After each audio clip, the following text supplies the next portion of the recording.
Introduction. Ravi, can you please open the window? Let some fresh air come into the room. Sure, Father. Father, when the sunlight comes from the window, why are the dust particles visible? Because air is a colloid, as it carries dust particles. These dust particles scatter the light. They have large size and are visible to naked eye. These particles seem to be floating zigzag in the air. This phenomenon is also known as Tyndall effect. Okay, Father. I got the answer of my question. And I want to know more about this. Son, to know more about this, you have to explore surface chemistry. Students, today we will study more about the surface chemistry.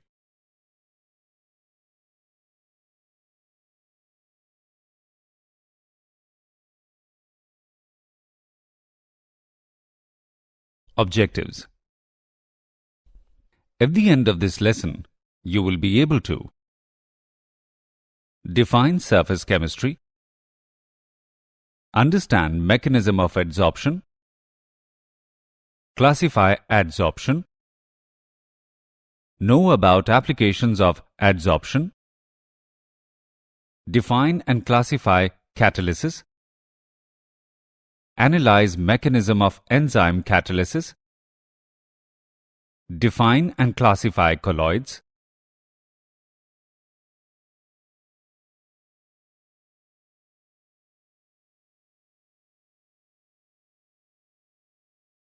know the methods for preparation of colloids, explain properties of colloidal solution, define Tyndall effect and electrophoresis, define emulsions, know about applications of colloids.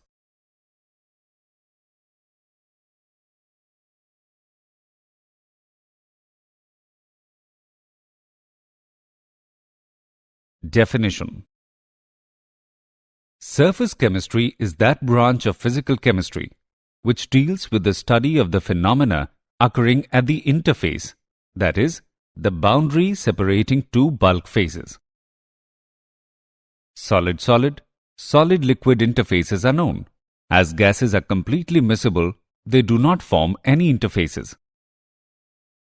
Interface is only a few molecules thick, but the area is dependent on the particle size of the bulk phases.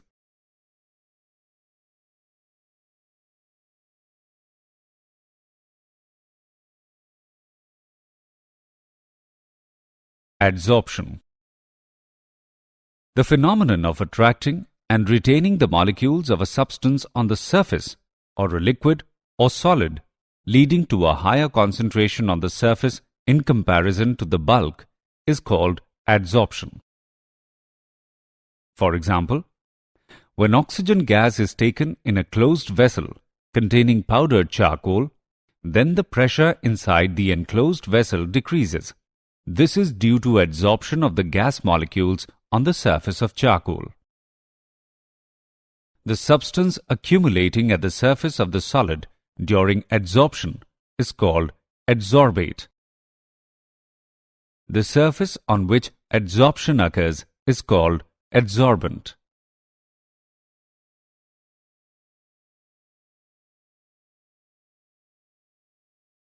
Adsorption and absorption. The phenomenon in which a substance is uniformly distributed throughout the bulk is known as absorption. It is the penetration of the substance through the surface into the bulk of the solid. For example, when a sponge is dipped in a liquid, it absorbs some molecules of liquid. Let's make some important differences between adsorption and absorption. Adsorption involves unequal distribution of the molecular species in bulk and at the surface, whereas absorption involves uniform distribution of the molecular species throughout the bulk. Adsorption is rapid in the beginning and slows down near the equilibrium, whereas absorption occurs at a uniform rate. Adsorption is a surface phenomenon, whereas absorption occurs throughout the body of material. Sorption and desorption. Sorption. Sometimes the adsorbate dissolves into adsorbent. Initially, the adsorbate appears on the surface of adsorbent and later passes into the body of adsorbent. Thus, adsorption changes into absorption. Simultaneous occurrence of absorption and adsorption is called sorption. Desorption. The process of removing an adsorbed substance from a surface on which it is adsorbed is called desorption.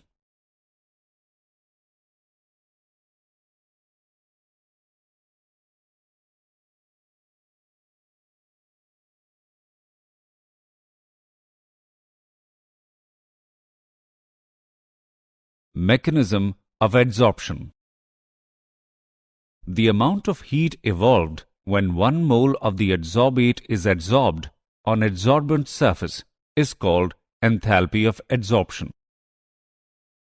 Adsorption is always an exothermic process, and enthalpy change of adsorption is always negative. When adsorbate molecules are adsorbed on the surface of an adsorbent, their freedom of movement becomes restricted and hence entropy decreases. Adsorption is spontaneous. Therefore, at constant temperature and pressure, Gibbs free energy decreases. Delta G is equal to delta H minus T delta S.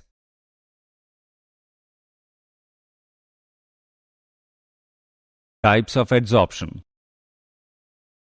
Depending upon the nature of forces existing between adsorbate molecules and adsorbent, the adsorption can be classified into 2 types: physical adsorption and chemical adsorption. Physical adsorption. If the forces of attraction existing between adsorbate and adsorbent are van der Waals forces, the adsorption is called physical adsorption. Since the forces existing between adsorbent and adsorbate are very weak, therefore, this type of adsorption can be easily reversed by heating or by decreasing the pressure. Chemical adsorption. If the forces of attraction existing between adsorbate particles and adsorbent are almost of the same strength as chemical bonds, the adsorption is called chemical adsorption. Since forces of attraction existing between adsorbent and adsorbate are very strong, therefore, this type of adsorption cannot be easily reversed.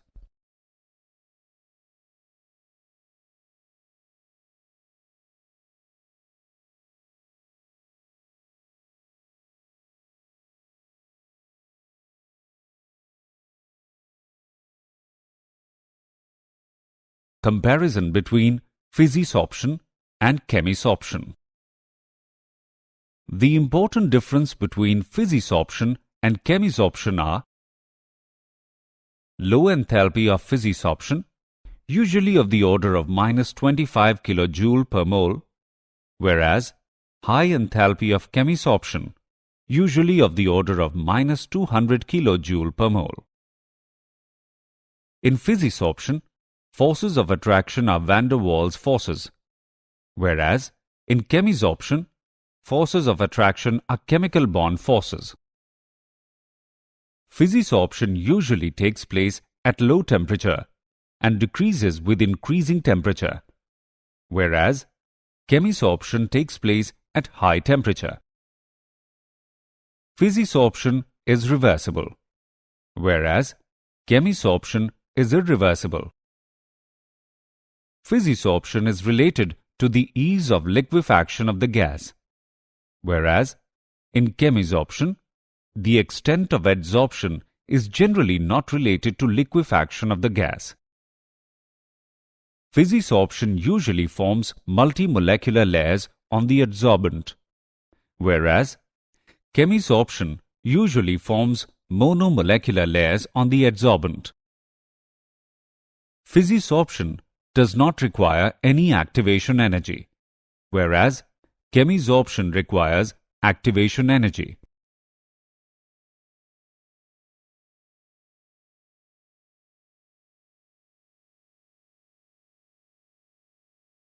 Adsorption isotherm. The variation in the amount of gas adsorbed by the adsorbent with pressure at constant temperature can be expressed by a curve termed as adsorption isotherm. At low pressure, the graph is nearly straight and sloping. Hence, the extent of adsorption x upon m is directly proportional to the pressure of the gas. This can be expressed as x upon m is directly proportional to P raised to the power 1. At high pressure, saturation of the adsorbent surface occurs, and then amount of adsorption does not depend upon the pressure of the gas. This can be expressed as x upon m is directly proportional to P raised to the power 0.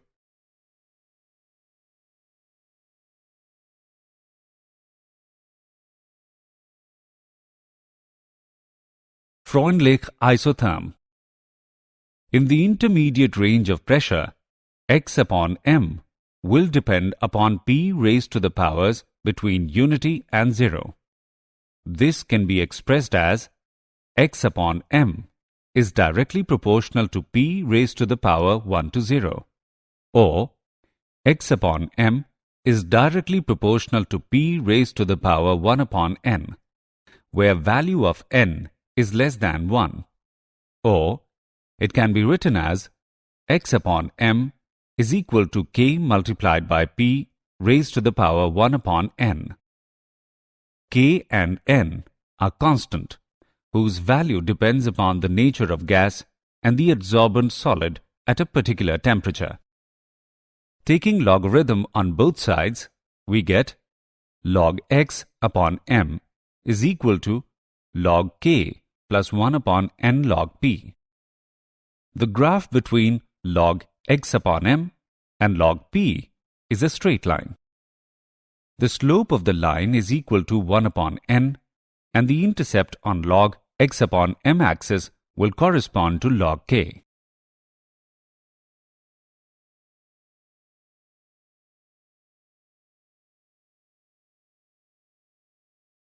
Applications of adsorption.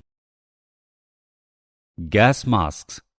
These contain activated charcoal or a mixture of adsorbents and are used for breathing in an atmosphere containing poisonous gases. Removing of coloring matter.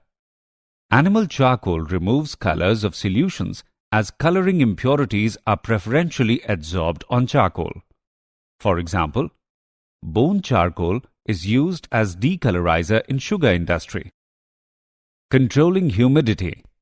Silica and alumina gels are used as adsorbent for removing moisture and controlling humidity. Adsorption indicators. Dyes like eosine and fluorescein are used as indicator in titrating bromide solution with AgNO3. Precipitate of silver halide has the property of adsorbing these dyes and thereby producing characteristic deep colors at the end point in the titration. In curing of diseases. A number of drugs kill the germs by getting adsorbed on them.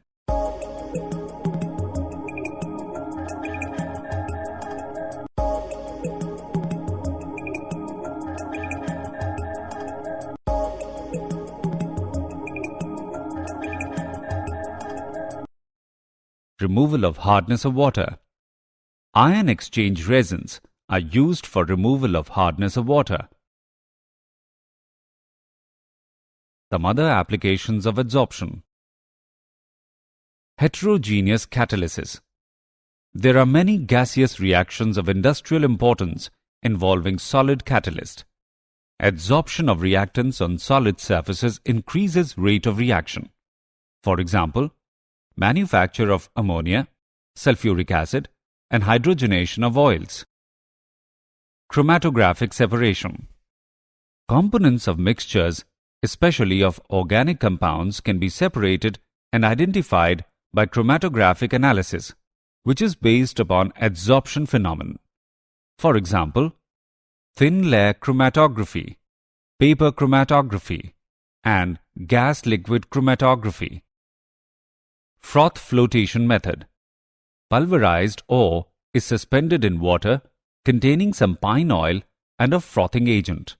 When air is blown into it, the ore particles are adsorbed on the air-oil interface and come to the surface in the form of froth.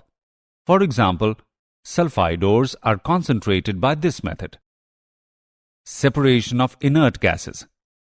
Due to difference in the degree of adsorption of gases by charcoal at different temperatures, a mixture of inert gases can be separated by adsorption on coconut charcoal.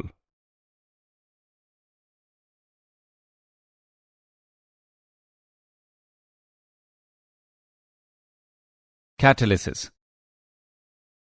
A catalyst is a substance which influences the speed of a chemical reaction without itself undergoing any chemical change at the end of the reaction. This phenomenon is known as catalysis. For example, when potassium chlorate is heated in the temperature range of 653 to 873 Kelvin, it slowly decomposes to give dioxygen. But if a little manganese dioxide is added, the decomposition takes place in the temperature range of 473 to 633 Kelvin, and dioxygen is released at a much faster rate. A catalyst may increase or decrease the rate of a reaction. A catalyst which increases the rate of reaction is called a positive catalyst. For example, decomposition of KClO3 in presence of MnO2. A catalyst which decreases the rate of reaction is called a negative catalyst. For example, tetraethyl lead is added to petrol to prevent knocking of the engine.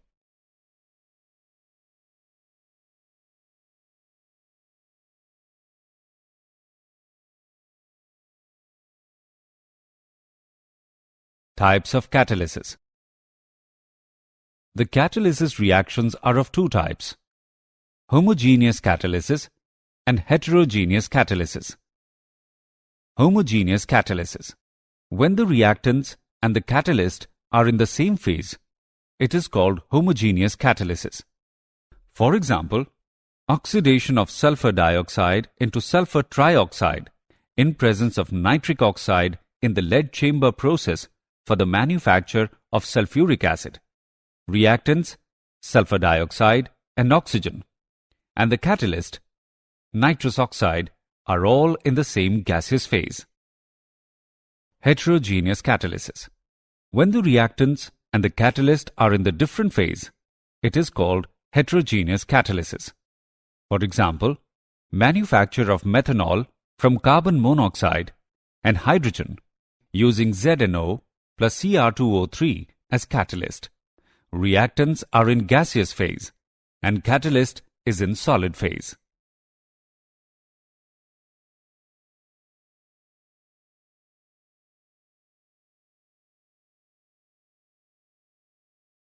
Adsorption theory of heterogeneous catalysis. In heterogeneous catalysis, the catalytic activity is localized on the surface of the solid catalyst. Heterogeneous catalysis occurs through the following steps: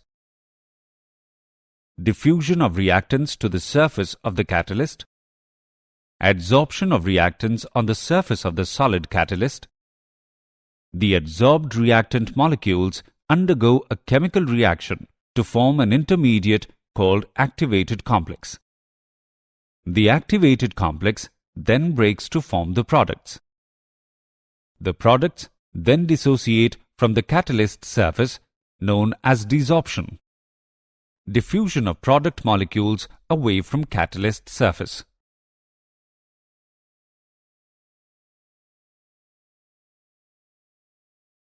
Nature of solid catalyst.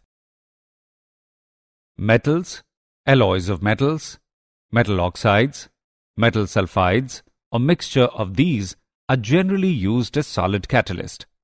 The two important aspects of solid catalysts are activity. The ability of a catalyst to accelerate the rate of a chemical reaction is called activity. These catalysts accelerate the rate of reactions to a very large extent, and in some cases, the rate of reaction becomes 10 raised to the power 10 times faster in the presence of a catalyst. For example, a mixture of pure H2 and O2 does not react, but in presence of catalyst platinum, they combine to form water and the reaction takes place with explosive violence. Selectivity. It is the ability of a catalyst to direct a reaction to yield a particular product. For example, carbon monoxide and hydrogen react to give different products in presence of different catalysts.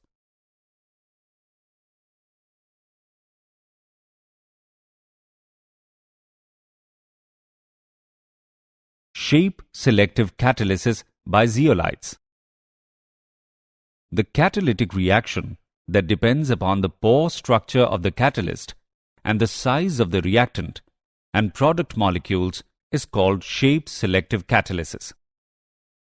Zeolites are good shape-selective catalysts because of their honeycomb-like structures.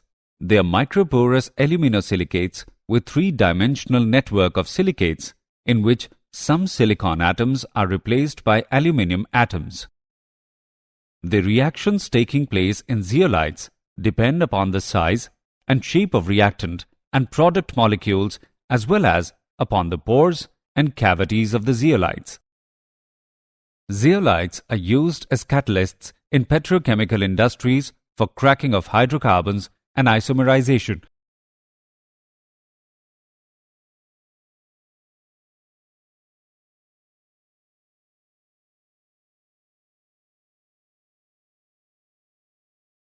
Enzyme catalysis. Enzymes are complex nitrogenous organic compounds which are produced in living cells of plants and animals. They are also known as biochemical catalysts because of their importance in biochemical processes.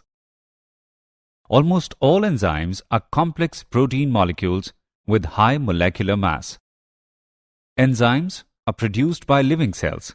A typical cell, on an average, contains about 3,000 different kinds of enzymes, each enzyme catalyzing a particular reaction. For example, conversion of milk into curd by lactobacilli enzyme present in curd.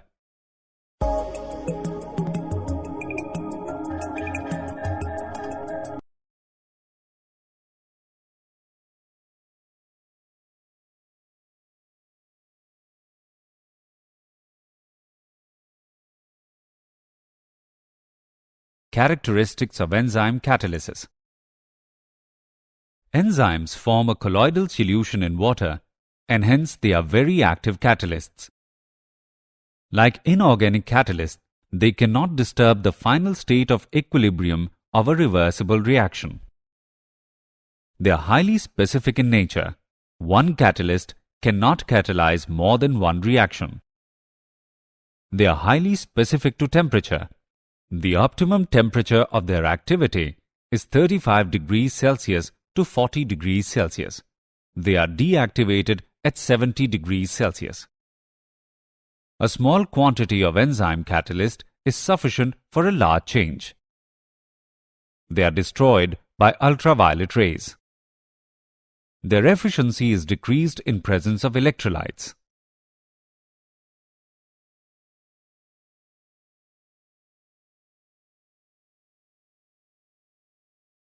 Mechanism of enzyme catalysis.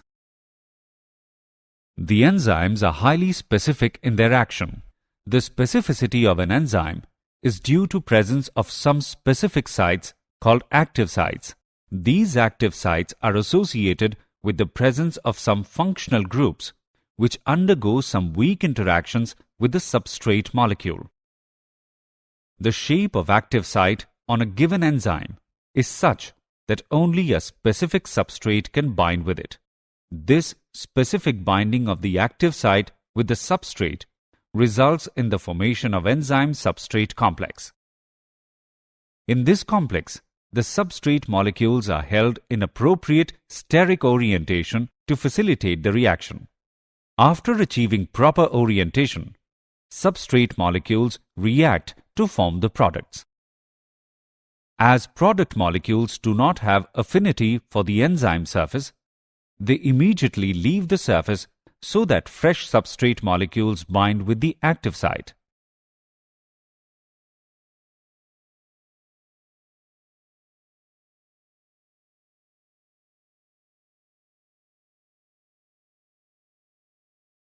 Colloids.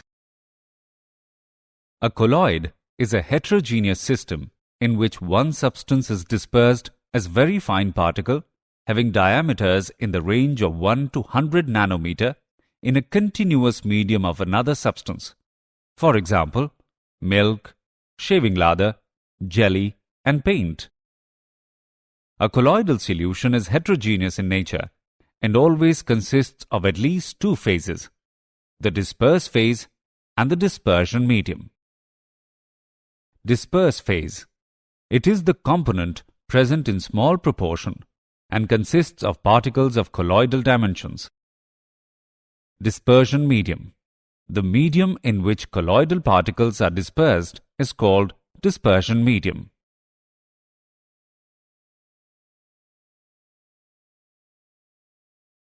Classification based on physical state of colloids.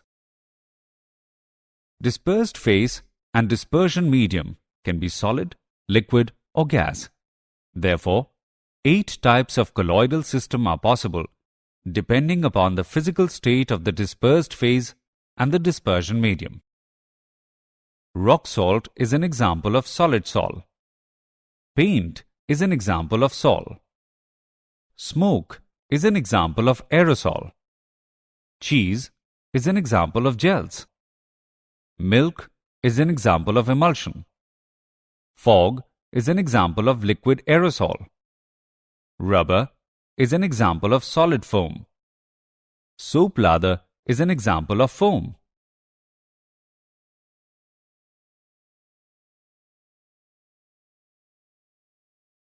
Classification based on physical state of colloids. On the basis of nature of interaction between dispersed phase and the dispersion medium, colloids are divided into two categories. Lyophilic colloids.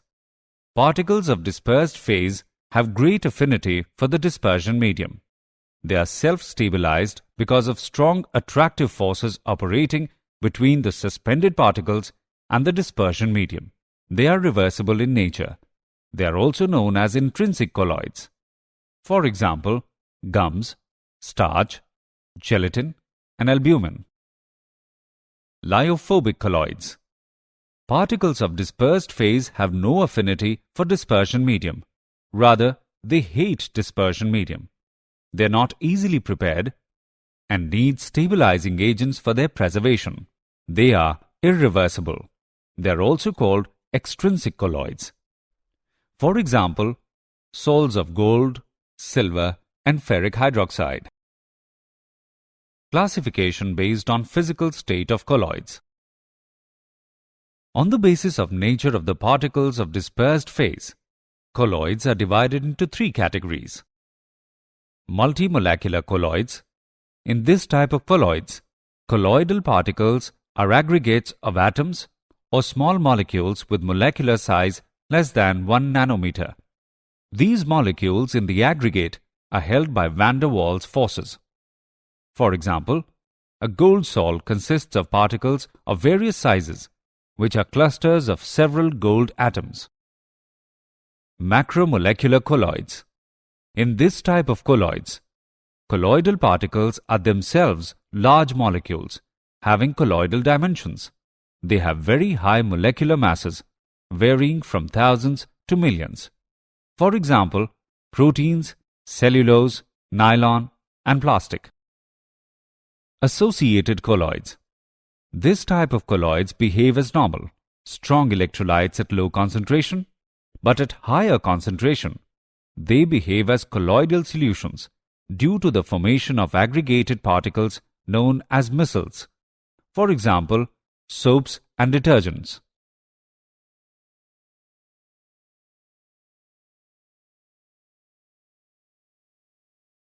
Mechanism of micelle formation. The formation of micelles takes place only above a particular concentration, called critical micelle concentration, and above a particular temperature called Kraft temperature. Micelles are formed by surfactant molecules. These molecules have lyophilic as well as lyophobic ends. For example, sodium stearate. When soap solution is dilute and the concentration is below its CMC, sodium stearate behaves as a normal strong electrolyte. When the concentration exceeds CMC, the non-polar tails of the anion clump into the center of a ball-like structure called a micelle because these are hydrophobic. The polar head of the molecule presents itself for interaction with the water molecules on the outside of the micelle. This type of micelle is known as normal phase micelle. Inverse micelles have the head group at the center with the tails extending out. These are formed in non-polar media. Preparation of colloids by chemical methods. Colloidal solutions can be prepared by chemical reactions involving double decomposition, oxidation, reduction, and hydrolysis. Double decomposition. A colloidal sol of arsenious sulfide is obtained by passing hydrogen sulfide into a solution of arsenious oxide in distilled water. Oxidation. A colloidal solution of sulfur can be obtained by passing hydrogen sulfide into a solution of sulfur dioxide in water or through a solution of an oxidizing agent. Reduction. A colloidal solution of a metal can be prepared by reducing its salt solution with a suitable reducing agent. Hydrolysis. This method is used to prepare hydroxides and oxides of weakly electropositive metals. A red sol of ferric hydroxide is obtained by the hydrolysis of ferric chloride with boiling water.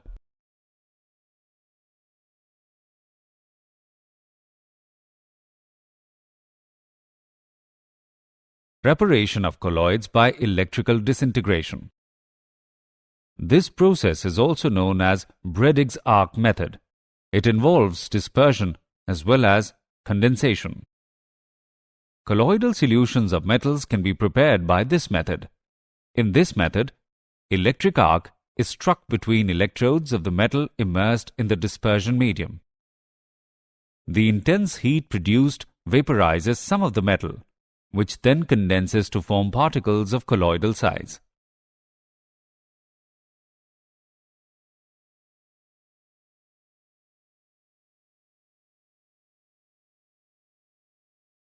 Preparation of colloids by peptization. Peptization is the process of converting a precipitate into colloidal form by shaking it with dispersion medium in the presence of small amount of electrolyte. The electrolyte used for this purpose is called peptizing agent. During peptization, the precipitate adsorbs one of the ions of the electrolyte on its surface. The adsorbed ion is generally common with those of the precipitate. This causes the development of positive or negative charge on precipitates, which ultimately break up into smaller particles having the dimensions of colloids.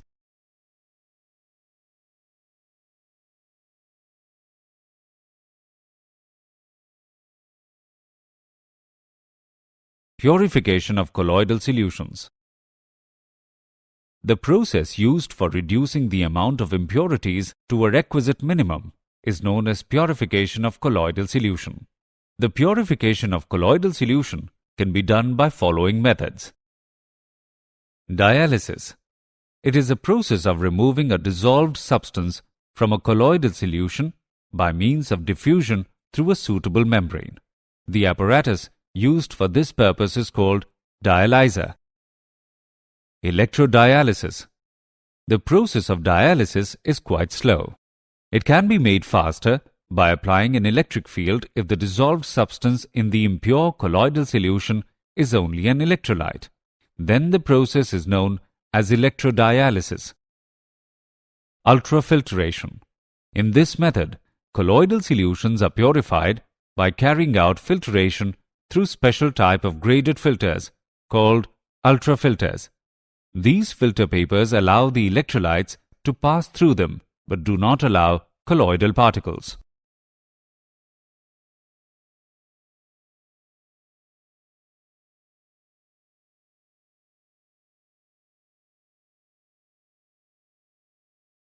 Properties of colloidal solutions. Colligative properties. Due to high average molecular masses of colloidal particles, they give very low mole fractions in colloidal solutions. Hence, they possess very low values of colligative properties. Filtrability. The size of the colloidal particles is less than the pores of the filter paper, and therefore, they easily pass through a filter paper. They cannot pass through the UF membrane.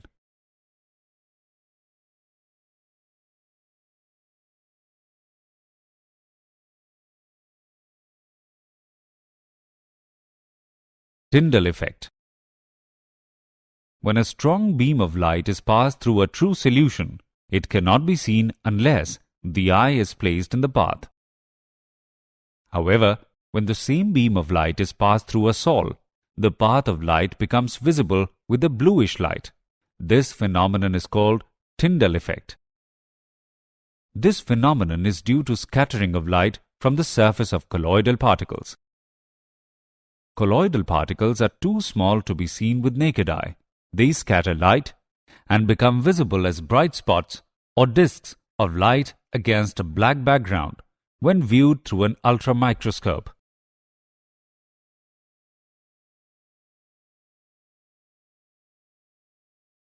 Brownian movement. When colloidal salts were observed under a microscope, scattered light was seen moving in a zigzag motion.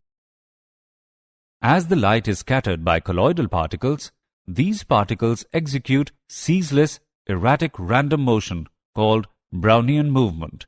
It is due to the bombardment of colloidal particles by the molecules of the dispersion medium. Due to Brownian movement, the colloidal particles do not settle down under the force of gravity, and therefore, it is an important factor for the stability of the sol. Electrophoresis. The particles of the colloidal solution are electrically charged. The existence of the electric charge is shown by the phenomenon of electrophoresis. It involves the movement of colloidal particles either towards the cathode or anode under the influence of electrical field.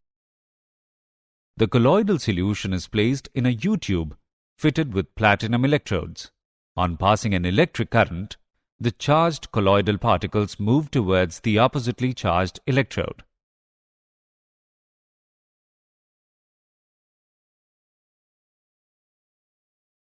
Coagulation of colloidal solution. The precipitation of a colloid through induced aggregation by the addition of some suitable electrolyte is called coagulation. The coagulation of a colloidal solution by an electrolyte does not take place until the added electrolyte has certain minimum concentration in the solution. The minimum concentration of the electrolyte in millimoles that must be added to 1 liter of the sol so as to bring about complete coagulation is called the coagulation value of the electrolyte for the sol. Different electrolytes have different coagulation values. Smaller the coagulation value of the electrolyte, larger is its coagulating power. Emulsions. An emulsion is a colloidal dispersion in which both dispersed phase and the dispersion medium are liquid. In an emulsion, fine droplets of one liquid are dispersed in a continuous medium of another liquid. Emulsions are of two types: oil in water and water in oil. Oil in water. In these emulsions, some droplets of oil are dispersed in water. For example, milk is oil in water type of emulsion, in which liquid fat is the dispersed phase and water is the dispersion medium. Water in oil. In these emulsions, water is the dispersed phase and oil is the dispersion medium. Stiff greases are emulsions of water in oil type, in which water is dispersed in lubricating oil.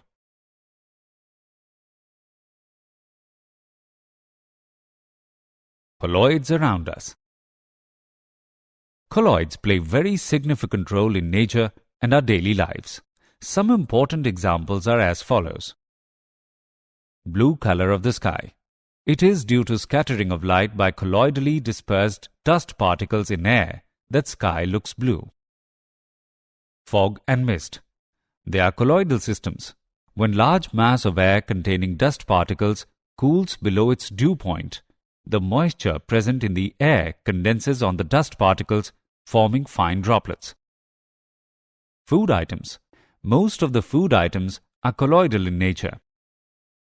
Blood. It is a colloidal solution of an albuminoid substance.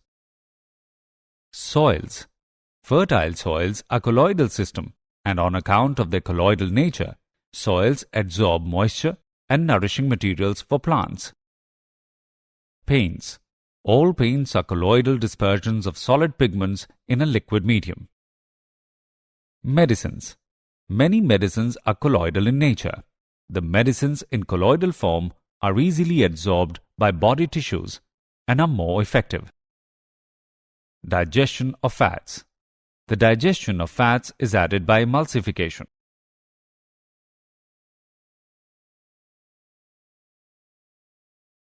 Applications of colloids. Due to the presence of electrical charge on colloidal particles, they are good conductors. Some important applications of colloids are rubber plating. The negatively charged rubber particles from the rubber sole are deposited on wares and handles of different tools by electroplating.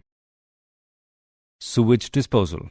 Sewage water contains particles of dirt, rubbish, etc., which are of colloidal size, carry charge, and therefore do not settle down easily. These particles can be removed by electrophoresis. Cottrell smoke precipitator. Smoke is made free of colloidal particles by passing it through Cottrell precipitator installed in the chimney of an industrial plant. Formation of delta. When river water comes in contact with seawater, coagulation of colloidal particles occurs. These coagulated clay particles settle down at the point of contact and gradually river bed starts rising. Artificial rain. It is caused by spraying oppositely charged colloidal dust or sand particles over the clouds. The colloidal water particles of the clouds get neutralized and coagulate to bigger water drops which cause artificial rain. Purification of water. The colloidal particles present in water can be precipitated by addition of small amount of alum. The Al+3 ions furnished by alum help in coagulation of impurities which are present in the colloidal form.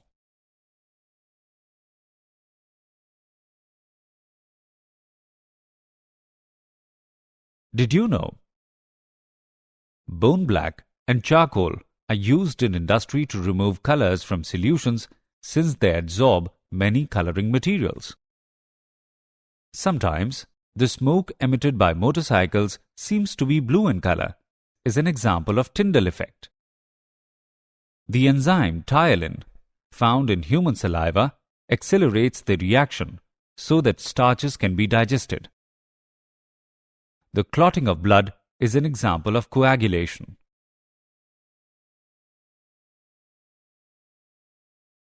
Summary. Let us summarize what we have learnt. Surface chemistry is that branch of physical chemistry which deals with the study of the phenomena occurring at the interface. The phenomenon of attracting and retaining the molecules of a substance on the surface, leading to a higher concentration on the surface in comparison to the bulk, is called adsorption. A catalyst is a substance which influences the speed of a chemical reaction without itself undergoing any chemical change at the end of the reaction. The enzymes are highly specific in their action. The specificity of an enzyme is due to presence of some specific sites called active sites.